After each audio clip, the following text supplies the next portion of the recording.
Bharat Britain व्यापक आर्थिक और व्यापार समझौता CETA और सामाजिक सुरक्षा समझौता हुआ लागू।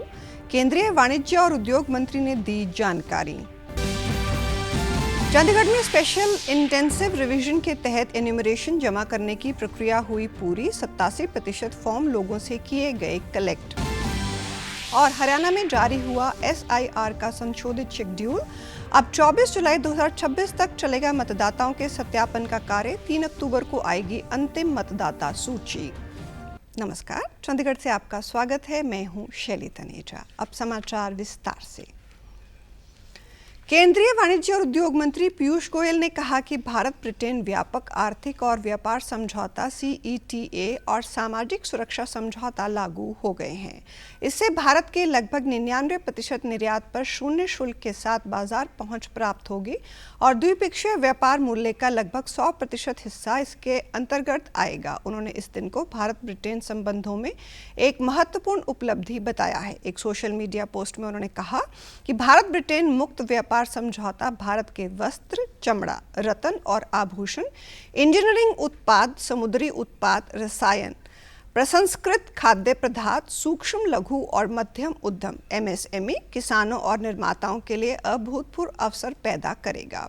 उन्होंने कहा यह समझौता देश के IT पेशेवर, वित्तीय, शिक्षा और व्यावसायिक सेवा क्षेत्रों के लिए भी नए रास्ते खोलता है। साथ ही भारतीय प्रतिभाओं की गतिशीलता को भी बढ़ाता है। पीयूष गोयल ने कहा, सामाजिक सुरक्षा समझौता ब्रिटेन में अस्थायी रूप से काम कर रहे भारतीय पेशेवरों को 5 साल तक दोहरी सामाजिक सुरक्षा अंशदान से छूट देकर साझेदारी को और मजबूत करता है। भारत पश्चिम एशिया के घटनाक्रमों पर करीबी नजर रखे हुए है। भारत ने एक बार फिर हॉर्मुज जल डमरू मध्य से सुरक्षित और निर्बाध नौवहन और व्यापार जारी करने का आह्वान किया है। विदेश मंत्रालय के प्रवक्ता रणधीर जायसवाल ने नई दिल्ली में कहा कि ये विश्व भर के लोगों की आर्थिक और ऊर्जा सुरक्षा सुनिश्चित करने के लिए अत्यंत महत्वपूर्ण है। उन्होंने कहा कि विदेश मंत्रालय ने ईरान के उप मिशन प्रमुख को तलब कर भारत की गहरी चिंता से अवगत कराया है और जो कुछ हुआ है उसकी कड़ी निंदा की है। पश्चिम एशिया में जो भी गतिविधियां चल रही हैं उस पर हम लगातार नज़र रखे हुए हैं।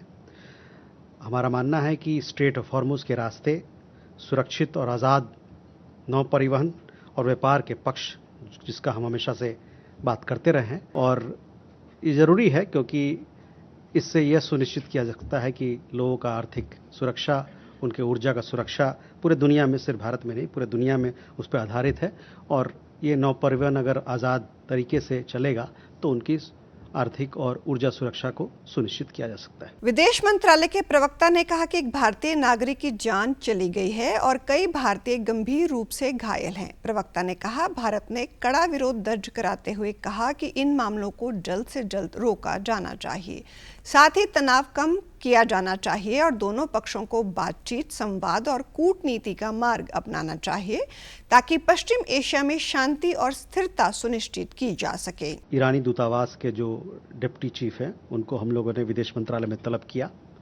तलब करने के बाद उनसे हम लोगों ने अपना कड़ा उनको विरोध जारी किया क्योंकि आज कल के एक हमले में 2 जहाज़ों पर हमला हुआ है और माना जा रहा है ईरान की तरफ से हमला हुआ था, उसमें एक भारतीय नागरिक की जान गई है और साथ ही साथ कई एक भारतीय नागरिक अभी भी मतलब उन पे हमला के बाद वो क्षतिग्रस्त हैं और 2 लोग ऐसे हैं जो कि काफ़ी जोखिम उनको हुआ है। तो हम लोगों ने अपना विरोध उनको किया कि ये सब बंद होना चाहिए हमला और इसमें हमारे खासकर जो कमर्शियल शिपिंग है जिसका जो एक अंतर्राष्ट्रीय कानून के इसका संचालन होता है उसमें कोई किसी प्रकार की बाधा नहीं आना चाहिए। ऑल इंडिया कांग्रेस कमेटी के अध्यक्ष मल्लिकार्जुन खड़गे और सीनियर कांग्रेसी नेता राहुल गांधी ने पंजाब कांग्रेस में चल रहे अंदरूनी टकराव से निपटने के लिए मंथन शुरू कर दिया है।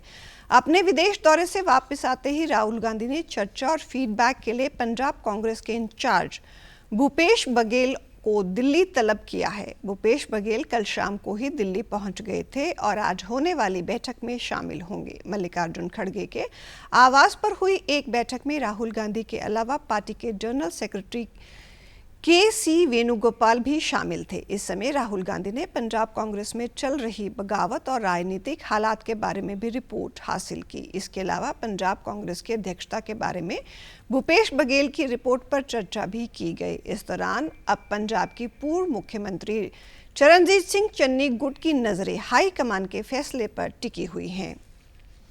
प्रधानमंत्री नरेंद्र मोदी के चंडीगढ़ दौरे से पहले भारतीय जनता पार्टी की चंडीगढ़ इकाई द्वारा सेक्टर 26 की दाना मंडी में स्वच्छता के साथ स्वागत अभियान के तहत विशेष सफाई अभियान चलाया गया। इस अभियान में भाजपा नेताओं, कार्यकर्ता, व्यापारी और नागरिकों ने श्रमदान करते हुए सफाई का संदेश दिया। अभियान का नेतृत्व भाजपा चंडीगढ़ प्रदेश के प्रधान जितेंद्र पाल मल्होत्रा ने किया। इस मौके उन्होंने कहा कि प्रधानमंत्री नरेंद्र मोदी द्वारा शुरू किया गया स्वच्छ भारत मिशन आज राष्ट्रव्यापी जन आंदोलन बन गया है। उन्होंने कहा, अपने आसपास को साफ रखना हर नागरिक की जिम्मेवारी है और इस तरह के अभियान समाज में साझी भागीदारी को प्रोत्साहित करते हैं। चंडीगढ़ में स्पेशल इंटेंसिव रिवीजन के तहत एन्यूमरेशन जमा करने की प्रक्रिया पूरी हो गई है, जिसके चलते चीफ इलेक्टोरल ऑफिसर प्रेरणा पुरी ने एक प्रेस कॉन्फ्रेंस की। उन्होंने जानकारी देते हुए कहा कि जनगणना का दूसरा फेज पूरा कर लिया गया है।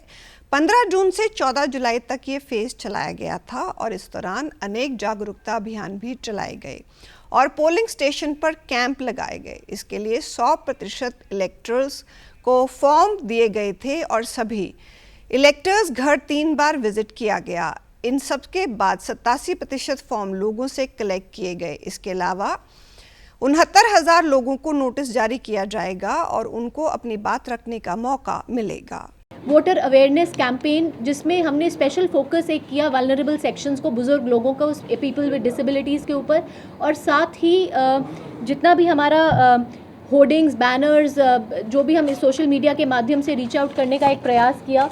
और 9 हेल्प डेस्क हमारे AERO साहिबान के दफ्तरों में भी हेल्प डेस्क लगाए गए। एक हमने टारगेटेड, जैसा मैंने बताया, स्पेशल कैंप्स भी लगाए गए। कैंप मोड में भी पोलिंग स्टेशंस पर भी कैंप लगाए गए। AEROs ने मॉनिटरिंग में अपनी कैंप लगवाए, BLOs वहाँ पर बैठे। ये कैंप्स हमारे 27-28 जून और 11-12 जुलाई को लगाए गए, जहाँ पर लोग कैंप मोड में भी आकर हमने एक प्रयास किया कि ज़्यादा से ज़्यादा लोग आकर अपने गणना प्रपत्र हमारे को वापस जमा करा सकें। 24/7 एक help desk monitoring centre was available. तो ये सारा इस ही पूरी प्रक्रिया का जो प्रोसीजर हमने ECI गाइडलाइंस के हिसाब से फॉलो किया। हरियाणा के मुख्यमंत्री को QAA की सरकारी निर्माण कार्यों की गुणवत्ता व तकनीकी ऑडिट रिपोर्ट की एक समीक्षा बैठक की। इस दौरान उन्होंने सड़कों की लेयरिंग पर ध्यान देने और टेंडर में निर्धारित सभी तकनीकी मानकों का हर हाल में पालन करने के निर्देश दिए। बैठक में मुख्यमंत्री रूप से हरियाणा कृषि विपणन बोर्ड, सिंचाई, PWD, बिजली और जन स्वास्थ्य एवं अभियांत्रिकी विभाग के बारे में चर्चा हुई। अथॉरिटी के अधिकारियों ने बताया कि DPR और डिज़ाइन कंसल्ट की नियुक्ति, थर्ड पार्टी इंस्पेक्शन और मॉनिटरिंग एजेंसियों की नियुक्ति, QR कोड के माध्यम से परियोजनाओं की जानकारी उपलब्ध कराने के आधार पर एक समान मूल्यांकन प्रणाली लागू करने और इंजीनियरिंग अनुबंधों से ऑर्बिटेशन क्लॉज हटाने के बारे में निर्देश जारी किए जा चुके हैं। बैठक में मुख्यमंत्री सैनी ने PWD, HSMB सहित कई अन्य विभागों में SDO, JE आदि पदों पर नियुक्तियां करने के निर्देश भी दिए। मुख्यमंत्री ने प्रस्तावित क्वालिटी एश्योरेंस अथॉरिटी अधिनियम की प्रगति की समीक्षा की। उन्होंने अधिकारियों को निर्देश दिए कि सभी संबंधित विभागों से चर्चा कर विधेयक का मसौदा जल्द तैयार किया जाएगा ताकि इसे विधानसभा के अगले सत्र में पेश किया जा सके। भारत निर्वाचन आयोग ने हरियाणा में चल रहे विशेष गहन मतदाता पुनरीक्षण कार्यक्रम यानी स्पेशल इंटेंसिव रिवीजन का संशोधित शेड्यूल जारी कर दिया है। नए कार्यक्रम के अनुसार अंतिम मतदाता सूची अब 3 अक्टूबर 2026 को प्रकाशित की जाएगी। आयोग ने पहले जारी कार्यक्रम में बदलाव करते हुए घर घर सत्यापन, प्रारूप मतदाता सूची के प्रकाशन, दावे एवं आपत्तियों तथा उनके निस्तारण की नई समय सारणी तय की है। आयोग के मुताबिक बूथ लेवल अधिकारियों द्वारा घर घर जाकर मतदाताओं के सत्यापन का कार्य अब 24 जुलाई 2026 तक चलेगा और मतदाता सूची का प्रारूप 31 जुलाई को प्रकाशित किया जाएगा। ड्राफ्ट सूची जारी होने के बाद 31 जुलाई से 30 अगस्त 2026 तक मतदाता अपने नाम जोड़ने, हटाने या किसी भी प्रकार के संशोधन के लिए दावा एवं आपत्ति दर्ज करा सकेंगे। प्राप्त दावों और आपत्तियों का निस्तारण 28 सितंबर 2026 तक किया जाएगा। सभी प्रक्रियाएं पूरी होने के बाद 3 अक्टूबर 2026 को हरियाणा की अंतिम मतदाता सूची प्रकाशित की जाएगी। आज पंजाब की सामाजिक सुरक्षा और महिला विकास मंत्री डॉक्टर बलजीत कौर एक राज्य स्तरीय शिक्षण समारोह में शामिल हुई। उन्होंने बेसहारा बच्चों को गोद लेने के पंजाब सरकार की पहल के बारे में जानकारी दी। उन्होंने बताया कि पंजाब के सभी जिलों में स्पेशलाइज्ड अडॉप्शन एजेंसियां स्थापित की गई हैं। उन्होंने कहा कि पंजाब ऐसा करने वाला पहला राज्य बन गया है। 87 ਬੱਚਿਆਂ ਨੂੰ ਅਡਾਪਸ਼ਨ ਦੇ ਵਿੱਚ ਪਾਇਆ ਜਿਹੜੇ ਕਿ ਉਹਨਾਂ ਦੇ ਪਿਆਰ ਤੋਂ ਵਾਂਝੇ ਨੇ, ਕਿਸੇ ਨਾ ਕਿਸੇ ਤਰ੍ਹਾਂ ਉਹਨਾਂ ਨੂੰ ਜ਼ਿੰਦਗੀ ਦੀ ਮੁੱਖ ਧਾਰਾ ਦੇ ਨਾਲ ਜੋੜਨ ਦੇ ਲਈ ਉਹਨਾਂ ਨੂੰ ਅਡਾਪਸ਼ਨ ਪ੍ਰੋਸੈਸ 'ਚ ਲਗਾਤਾਰ ਪਾ ਰਹੇ ਹਾਂ। ਔਰ ਪੰਜਾਬ ਇੱਕ ਵੱਖਰਾ ਸੂਬਾ ਬਣਿਆ ਮੁੱਖ ਮੰਤਰੀ ਸਰਦਾਰ ਭਗਵੰਤ ਸਿੰਘ ਮਾਨ ਜੀ ਦੀ ਅਗਵਾਈ ਦੇ ਵਿੱਚ, ਜਿਹਦੇ ਵਿੱਚ ਅਸੀਂ ਹਰ ਜ਼ਿਲ੍ਹੇ ਦੇ ਵਿੱਚ ਸਪੈਸ਼ਲ ਅਡਾਪਸ਼ਨ ਏਜੰਸੀ ਸਥਾਪਿਤ ਕੀਤੀਆਂ। ਇਹ हिंदुस्तान के किसी भी स्टेट दे विच इस तरह पहला नहीं होया। कैबिनेट मंत्री डॉक्टर बलजीत कौर ने कहा कि आज समाज में बच्चे पैदा किस लिए किए जा रहे हैं, क्योंकि हम उनमें अपने जीन्स चाहते हैं। उन्होंने बड़ी उम्र की औरतों के बच्चा पैदा करने पर चिंता भी जाहिर की। ते इन्ने एफर्ट्स दे चलदियां ही असी लगातार अडॉप्शन प्रोसेस नू कंटिन्यू रखिया और ज्यादातर जोर असी उन्हां बच्चियां ते भी दिता ਜਿਹੜੇ ਬੱਚੇ उम्र च कुछ ਵੱਡੇ हो गए सी, जिन्हां नू कोई अडॉप्ट नहीं करता सी, ते ਉਹ ਬੱਚੇ ਜਿਹੜੇ ਵਿਸ਼ੇਸ਼ ਲੋੜ ਵਾਲੇ ਬੱਚੇ ਸੀਗੇ ਜਿਹੜਾ ਕਿ ਕਈ ਵਾਰੀ ਆਪਦੇ ਪੇਰੈਂਟਸ ਵੀ ਉਹਨਾਂ ਨੂੰ ਵੀ ਸੰਭਾਲਣਾ ਔਖਾ ਹੋ ਜਾਂਦਾ। पंजाब के जल संसाधन, भूमि एवं जल संरक्षण मंत्री बिरेंद्र कुमार गोयल ने लगभग 123 करोड़ रुपए की लागत से कंडी नहर के कायाकल्प के बाद विभिन्न परियोजनाओं का उद्घाटन किया है। उन्होंने घोषणा की कि पंजाब सरकार सिंचाई के लिए नहरी पानी को टेल तक 100% पहुंचाना सुनिश्चित करेगी। होशियारपुर जिले के गांव दातारपुर में शाह नहर फीडर परियोजना तथा शाह नहर कैनाल सिस्टम एवं घोघरा डिस्ट्रीब्यूटरी से संबंधित परियोजनाओं का शुभारंभ करते हुए उन्होंने कहा कि कंडी नहर के पुनरुद्धार से होशियारपुर और शहीद भगत सिंह नगर जिलों के किसान को सिंचाई की बड़ी सुविधा मिलेगी। उन्होंने बताया कि इन परियोजनाओं के पूरा होने से 450 गांवों की लगभग 1,35,000 एकड़ भूमि सिंचाई के दायरे में आ गई है। उन्होंने कहा कि पहली बार राज्य में 86% नहरी पानी का उपयोग सिंचाई के लिए किया जा रहा है और पानी टेल तक पहुंच रहा है। उन्होंने कहा कि पिछली सरकारों ने नहरों और नहरी पानी की ओर पर्याप्त ध्यान नहीं दिया। पहले केवल 26% नहरी पानी का ही उपयोग होता था, जिसके कारण किसानों को भारी कठिनाइयों का सामना करना पड़ता था। पंजाब को नशा मुक्त राज्य बनाने के लिए जारी अभियान के तहत बड़ी सफलता हासिल करते हुए काउंटर इंटेलिजेंस अमृतसर ने सीमा पार से नशा तस्करी वाले मॉड्यूल का पर्दाफाश किया है। इसके चलते 2 आरोपियों को गिरफ्तार करके उनके कब्जे से 30 किलो हेरोइन बरामद की गई है। जानकारी देते हुए पुलिस अधिकारी ने बताया कि पुलिस ने उनका मोटरसाइकिल भी जब्त कर लिया है। उन्होंने बताया कि प्रारंभिक जांच से पता चला है कि आरोपी सीमा पार के तस्करों से संबंधित एक विदेशी हैंडलर के इशारे पर काम कर रहे थे। उन्होंने बताया कि वो विभिन्न स्थानों से हेरोइन की खेप हासिल करके उन्हें आगे राज्य भर में विभिन्न पार्टियों को सप्लाई करते थे। गौरतलब है कि इससे पहले 6 जुलाई को सीआई अमृतसर ने 3 व्यक्तियों को गिरफ्तार करके उनके कब्जे से 13 किलो हेरोइन बरामद की थी और 7 जुलाई को 3 अन्य व्यक्तियों को 25 किलो हेरोइन सहित गिरफ्तार किया गया था। इलाके में कोई बंदे ने जिहड़े कोई शरारती अंसर ने वैपन की तस्करी करते हैं, पाकिस्तान के वैपन मंगवाते हैं, किसी वड्डी वारदात में उन्होंने अंजाम देना।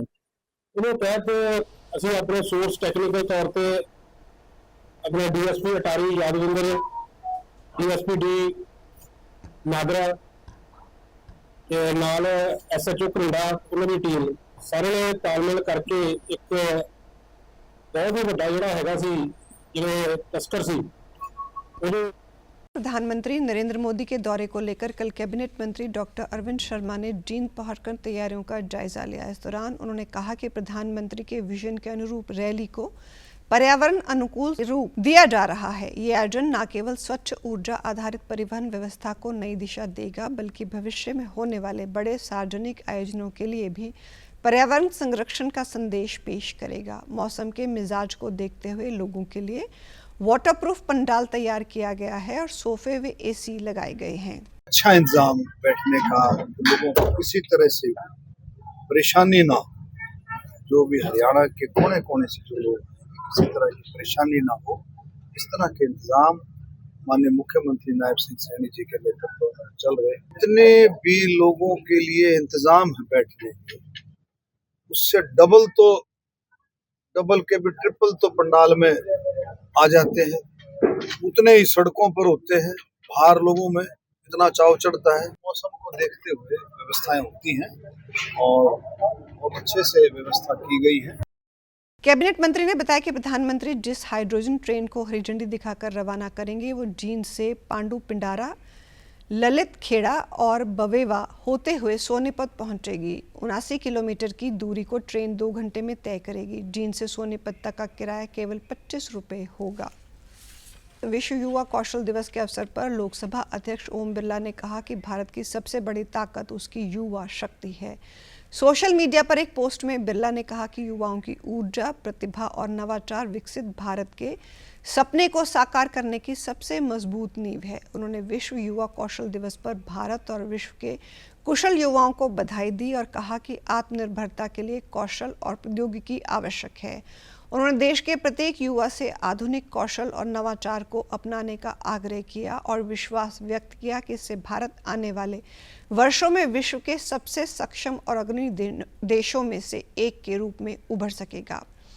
हरियाणा के मुख्यमंत्री नायब सिंह सैनी ने भी अपने सोशल मीडिया प्लेटफॉर्म पर सभी ऊर्जावान युवा साथियों को विश्व युवा कौशल दिवस की हार्दिक बधाई एवं शुभकामनाएं दी हैं। उन्होंने कहा कि हमारे युवाओं का कौशल, परिश्रम और नवाचार ही विकसित भारत की सबसे बड़ी ताकत है। प्रधानमंत्री के नेतृत्व में हमारी सरकार स्किल इंडिया मिशन सहित विभिन्न कौशल विकास पहलों के माध्यम से युवाओं को सशक्त, आत्मनिर्भर और भविष्य की चुनौतियों के लिए सक्षम बनाने हेतु निरंतर प्रतिबद्ध है। और आप हमारे समाचार YouTube channel DD news Chandigarh, Facebook DD news Chandigarh, social media X व DD न्यूज़ CHT पर भी देख सकते हैं। इसी के साथ चंडीगढ़ से समाचारों का सिलसिला समाप्त होता है। नमस्कार।